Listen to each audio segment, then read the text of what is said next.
Have you ever woken up feeling off? Nothing terrible happened. Your life looks fine on paper. And yet, there's this quiet heaviness, like you're stuck in a mental fog you can't explain. Meanwhile, you know someone who seems energized, focused, and emotionally steady no matter what the day throws at them. And you can't help but wonder, what do they know that I don't? Here's the uncomfortable truth most people never hear. Happiness isn't something you wait for. It's something you activate. Your brain doesn't magically drift into clarity or calm. It switches states. And the scary part?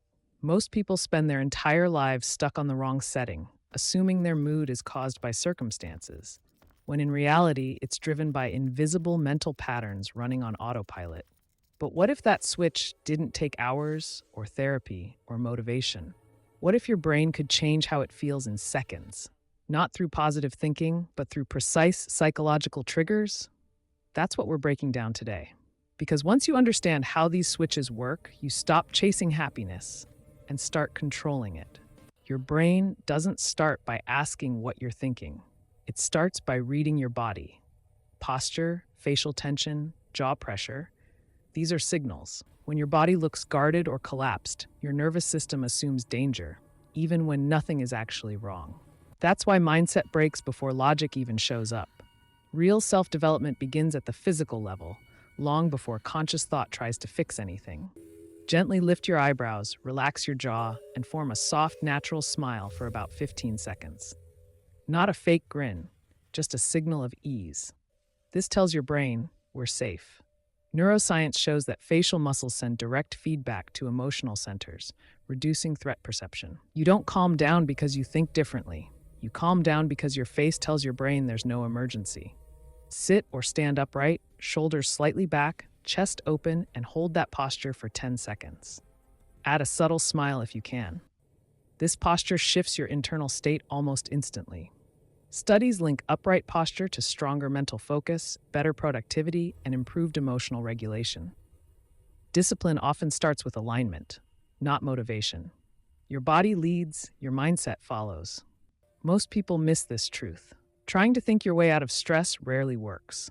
Your brain trusts physical signals more than internal dialogue. When you change the body first, you unlock emotional stability without forcing positive thoughts. And once your system feels safe, reactive loops lose their grip, setting the stage for the next level. Learning how to interrupt emotional spirals before they take control. Once your brain feels physically safe, something important happens. You regain access to choice. Emotional spirals don't start big, they start fast. A thought triggers a sensation, the sensation fuels another thought, and suddenly your mindset is hijacked. Productivity drops, mental focus disappears, and discipline feels impossible. This isn't weakness, it's how the brain protects itself when it thinks you're under threat. The moment you feel overwhelmed, simply name the emotion. I'm stressed, I'm anxious, I'm overloaded. Say it silently or out loud. This tiny act shifts activity from the emotional center of the brain to the logical one. Psychology shows that labeling emotions reduces their intensity almost immediately. You're not denying the feeling, you're stepping out of it. When stress hits, your vision narrows. That's survival mode. Break it by looking at something far away, out a window, down a hallway, at the horizon, for 10 seconds. This widens your visual field and tells your nervous system the danger has passed. Your breathing slows, your thoughts loosen, and time management stops feeling urgent and chaotic. Most people stay trapped because they argue with their emotions instead of interrupting them. But emotions don't respond to logic, they respond to signals. Naming and shifting your gaze are signals of control. And once the spiral is interrupted, something unexpected happens. Space opens up. Enough space to choose a better response instead of reacting automatically. That space is where momentum begins. Because once reaction stops running the show, you can intentionally create positive movement, not by forcing motivation, but by triggering the brain's reward chemistry on purpose. And that's where the next shift takes you. Once you interrupt the emotional spiral, your brain enters a fragile window. It's calm, but empty. And emptiness is dangerous, because if you don't fill it intentionally, old patterns rush back in. This is where most people slip. They stop the negative state, but fail to create a positive one. Real personal growth doesn't come from neutrality, it comes from momentum. Complete one tiny action that takes less than 15 seconds. Drink a glass of water. Straighten one object on your desk. Close one open tab. Your brain releases dopamine not from big achievements, but from progress. This micro win tells your nervous system, I'm moving forward. Productivity doesn't begin with ambition, it begins with motion. Now do something intentionally positive. One song that always lifts you, one photo that reminds you who you are outside pressure, one short memory that brings genuine warmth. This isn't escapism, it's emotional anchoring. You're teaching your brain how to associate calm with reward instead of stress. That's a powerful mindset upgrade most people never practice consciously. For about 30 seconds, name 1 to 3 things that are going right. Nothing dramatic. A quiet morning. A healthy body. One small win yesterday. Gratitude activates the brain's reward circuits and stabilizes emotional regulation. It sharpens mental focus and reminds you that not everything needs fixing. Sometimes perspective is the intervention. Here's the insight most people miss. Happiness isn't a mood you wait for, it's a chemical state you can trigger. When you stack micro wins, anchors, and gratitude, you build upward momentum. And once momentum exists, discipline feels lighter, decisions feel clearer, and your day stops fighting you. But to make this sustainable, you need a defensive layer, something that protects your state before chaos even enters. And that's exactly where the next shift begins. Momentum is powerful, but it's fragile. Without protection, your emotional state gets hijacked before the day even starts. Mornings are not neutral, they're programmable. The first signals you expose your brain to shape your mindset, productivity, and emotional resilience for hours. This is why some people seem calm under pressure, while others feel behind before breakfast. When you wake up, take 60 seconds with no phone, no messages, no notifications. Just breathe and notice that you're awake. This pause helps your nervous system transition from sleep to awareness without shock. It stabilizes mental focus and reduces impulsive reactions later in the day. One quiet minute here saves hours of scattered attention later. Protect your first hour from news, drama, emails, and other people's urgency. In the morning, your brain is highly suggestible. Whatever you feed it becomes the emotional baseline. This isn't avoidance, it's intelligent time management. Discipline isn't about doing more, it's about choosing what not to consume when your mind is most open. Instead of listing tasks, choose one emotional intention for the day. Protect my peace. Stay patient. Move with clarity. This single intention becomes a filter for decisions. When pressure shows up, you already know how to respond. This is how mindset turns into behavior without constant self-talk. The deeper insight is this: when your mornings are defended, every micro hack works better. Emotional spirals weaken, focus lasts longer, discipline stops feeling like force. And once your day is protected from the outside, you're finally ready for the most powerful shift of all. The one that changes not just your mood, but who's in control when decisions matter most. That's where everything comes together.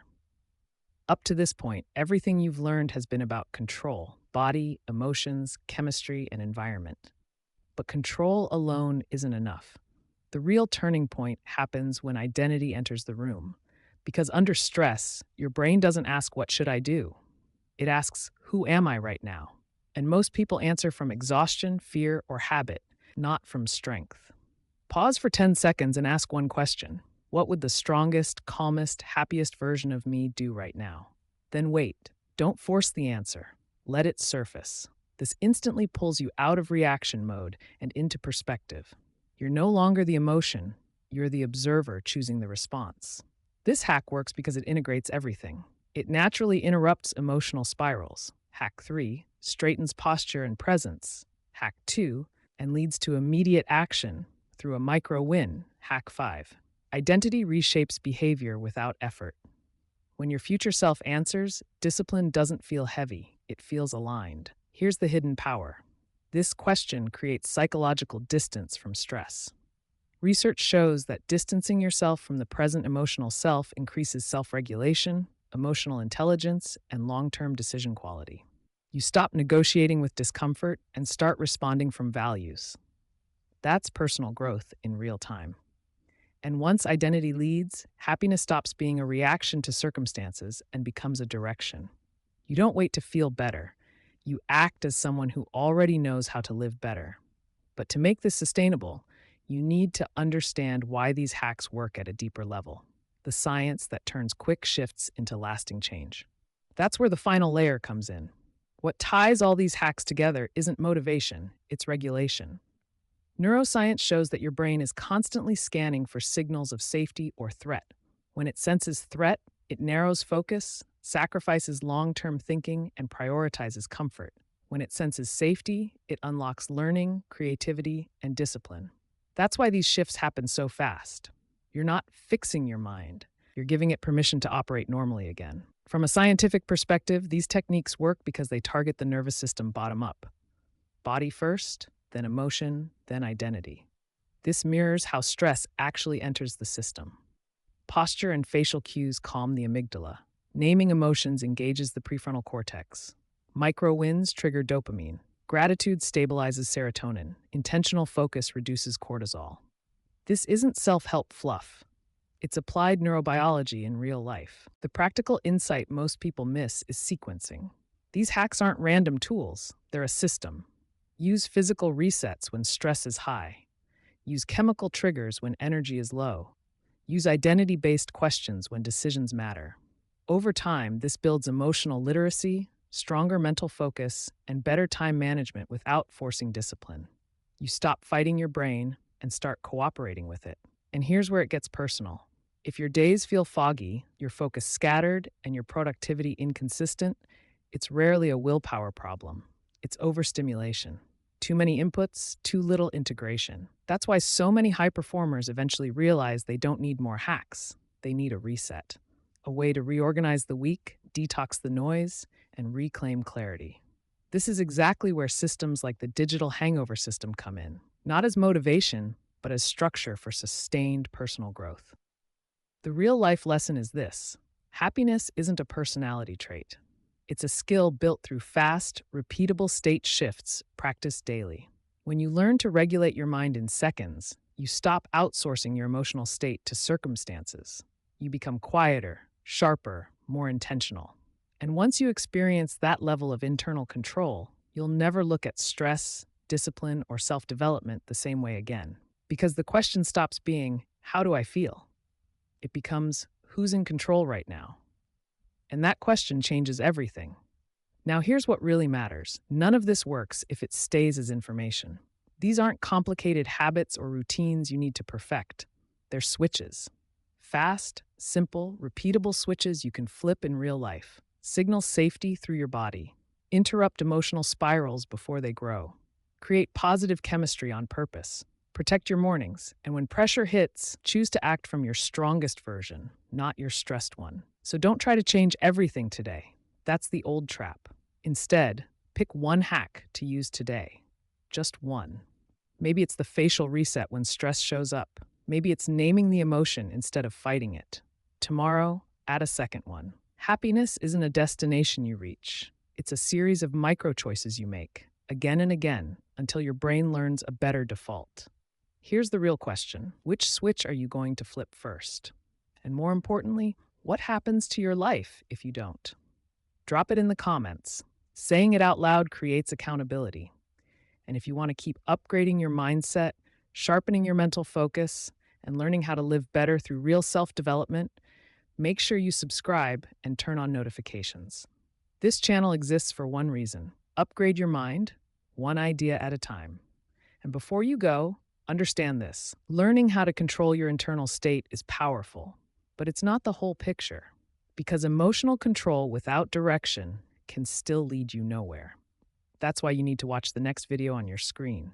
Do these 3 small things if you want to be wealthy and happy. It shows how these same mental principles apply to money, discipline, and long-term personal growth. Click it. Stay quiet, stay sharp, stay in progress.